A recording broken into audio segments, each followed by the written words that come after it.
Yeah, and that's the I think the most consequential question is the question of why. You know, Mhm. w- why why is what kind of what limitations are you setting on that particular image because of what am I trying to say? Because of the end use of it. Like the best Mhm. way to explain it in my head, it's always okay. Let's say it's a competition image. Mhm. The question then is, well, what category is it in that Yes. particular competition? Mhm. Is it nature, for example? Well, then you're very limited in what you can show because you're trying to show and depict nature in its truest form. Mhm. You know, so cloning in, I don't know, extra puppies might Mhm. might not be a Yeah. good idea.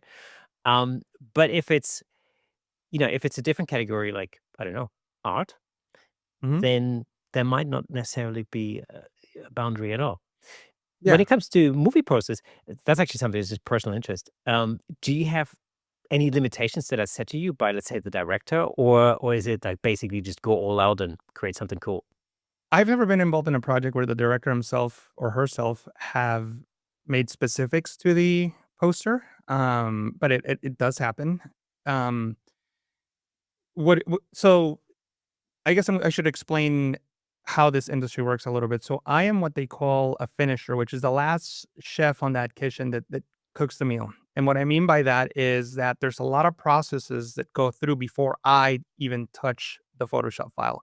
So I have very little creativity in what goes in that portrait size poster, but that's not what I create. I create like a giant, you know, rectangle horizontal that then the poster gets this cut out of. So like that poster part, I have very little creative say in it, but anything outside of that, I have a lot of creative say in it.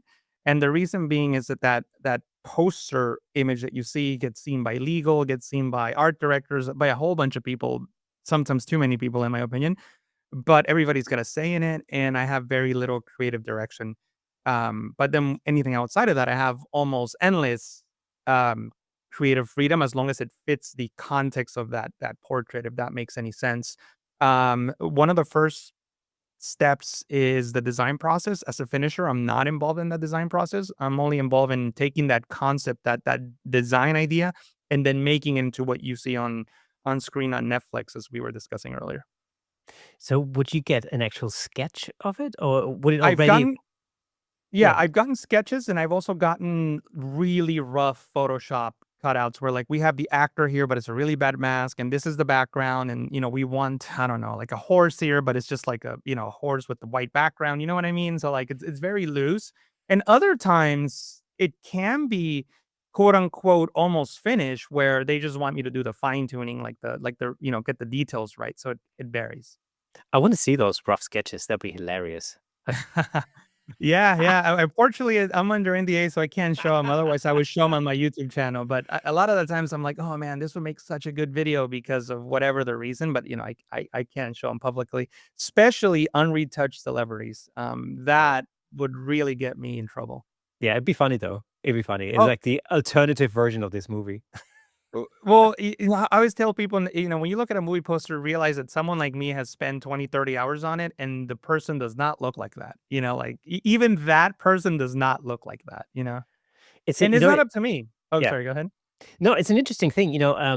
So I had Mark Vieira on the show a little while ago, and we were Okay. talking about retouching in during the golden era of Hollywood. So we're talking 1920s, Mhm, 1930s. mhm. Um, the George Hurrell, Sinclair Bull kind of era, and it was Mhm. really just I found it very fascinating to talk with him about the retouching techniques back then, and even Yeah.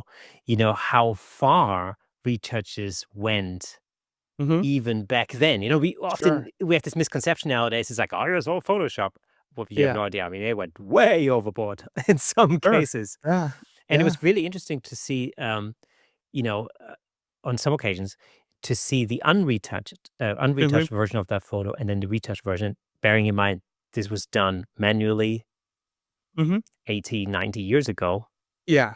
You know, it's a fascinating thing. Yeah. It's, without naming exactly who, I spent, man, like 4 hours on someone's hands just because the art director wanted extremely young hands on an older actor, and I am so personally, I don't think you should over retouch. Like when I retouch, for me, that there's no art director involved or no agency involved. I'm actually not as heavy handed as they want me to be in the Hollywood industry. And my personal belief is that if it's a part of you, you shouldn't remove it. Maybe minimize it to make it less distracting. So, for example, if you have a really deep wrinkle, I wouldn't remove it. Maybe minimize it. But if you have like pimples, they'll be gone in a week. So yes, of course I'll remove them. But that is not what they want in the entertainment industry, and they sign checks, and, I'm a hired gun. So that's but I do make them push me, because usually my first round is, "This is how I would do it." And then usually they say, "No, that's not enough, push it even further." Well, because I mean, that would have been my next question. Is there like, do you have like a limit where you basically say, well, I'm not gonna push it any further than that, or is it literally a matter of, you know, if the art director goes that no, we're gonna have to go all out, then Yeah, all the like, I gloves. haven't I there was only one project that I was involved in that I felt it was extremely unethical, and thankfully, the project didn't end up going anywhere, just because, I was working with an agency here in the States, but they were working on a TV show in Mexico, and the actress, now in her late 50s, wanted to be Photoshopped. This is one of the first times that I was involved in a project where the talent themselves was like, "No, I want this on my photo." And this woman wanted to look like she was in her 20s, now her being in her 50s. And, that not only requires a lot of photoshopping, but it's also, in my opinion, unethical. And she ended up not liking the work that the agency that was hired to create the poster, that hired me eventually to create the poster. She wasn't happy with that.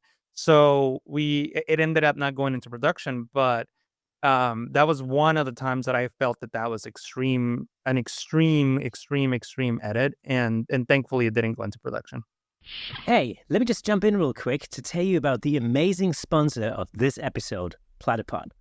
Platypod offers innovative camera support systems designed to unleash your creativity. With their stable, versatile, and portable solutions, you can capture stunning shots like never before. And I'm not just saying that. As the host of the Camera Shake podcast, I can personally vouch for Platypod's incredible products. They've become an integral part of the show. In fact, I'm surrounded by various Platypod products holding up lights, cameras, microphones, and so on. It's really helped to transform the way I make the show and the way I shoot at home, in the studio, and on location. But don't just take my word for it. Explore Platypod's website at www.platypod.com to discover their range of products, including the Platypod Extreme, Platypod tripod heads, and the brand new handle, of course. Make sure to follow Platypod on Instagram and Facebook at Platypod Tripods for exclusive updates, tips, and giveaways. By choosing Platypod, you're not only investing in your photography, but you're also supporting the Camera Shake Photography Podcast. Thanks again to Platypod, our amazing sponsor. Platypod, where innovation never sleeps. See, I've come across that myself, a number of times. I Mhm, shoot headshots, or a lot of mhm, headshots, mhm, both for corporates and actors sometimes, and mhm, especially, I'd say, especially with corporate headshots, on mhm. occasion, I have a client who has very specific ideas when it comes to the way they want to be, retouched. Mhm, mhm, Um, you know, I remember one particular instance where, I shot a lady, mhm. and she was really stunning, a really good Yeah, looking lady. Um, when she came to review the final images, she had an issue with the size of one of her eyes, which arguably was a tiny little bit bigger than the other. sure, But I'll be honest with you, if you didn't know, I mean, if you weren't told that, you probably most likely wouldn't have sure, noticed even, sure. but it's one of these things. I appreciate that you look at yourself in a completely different light than the way that other people Mhm. perceive you. Absolutely. Um, and so she insisted that I would equalize, those Mhm, eyes. And I remember in the first moment I thought, oh, uh, I don't know if I want, I'm not sure whether I want to do that, mhm, but you're quite right. She's signing the check. So mhm. let's go.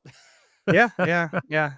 Yeah, there's been a couple of times where I'm like, "Really?" I roll my eyes, Mm, but I'm like, "Alright, it's not that big of a I mean, in the grand scheme of things, it's not that big of a deal, and they're signing a check, so it is what it is." yeah, But only that one instance that I told you about is where I felt really uncomfortable. yeah. I mean, I sometimes have requests when it comes to lightening skin, especially Mm, people with slightly darker skin mhm. skin Yeah. tone. And this was, to be honest with you, now I expect it almost because I've Mhm. come across that, especially Mhm. in those communities, it's very common. Mhm. And I'm so used to it now. It doesn't Sure. surprise me anymore. But thank you so much for tuning in. If you enjoyed that clip, then press here for the full episode in glorious Technicolor. Hey, and don't forget to subscribe.